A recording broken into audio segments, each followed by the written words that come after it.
High everyone.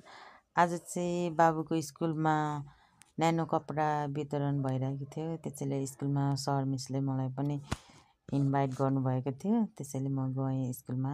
अनि यहाँ स्कुलमा एकछिन हामी बस्यौँ। सुरुको भिडियोहरू चाहिँ मैले बनाइनँ, यो आसन ग्रहणको बेलामा भिडियोहरू बनाएँ। उहाँ म्याडम चाहिँ सबैभन्दा ठुलो म्याडम हुनुहुन्छ। उहाँले चाहिँ यो संस्था खोल्नु भएको भर्खर भएको छ अरे। अनि एकछिनमा हाम्रो खाजा खाने टाइम भयो। त्यस पछाडि यो आसन ग्रहणको बेला भयो। यस्तो बेलामा चाहिँ मलाई लास्टै झ्याउ लाग्छ। त्यसैले यत्तिकै उनीहरूको गफ भाषण सुने। बच्चाहरूले सयथुङ्गा गीतहरू गाएपछि हामीले पनि सबैले गायौँ एकछिन। अनि सबैजना उभिएर बस्यौँ, किनभने हामी पनि नेपाली हो नि त, रेस्पेक्ट गर्नु पर्यो।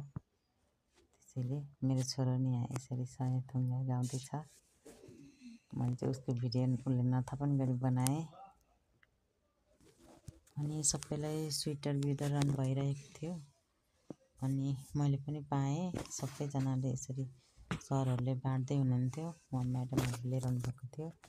अनि स्कुलमा यो लास्ट टाइम सबै घर आउने बेलामा पनि यस्तो हुँदो रहेछ। अनि सबैजना यसरी लाइनमा बसे।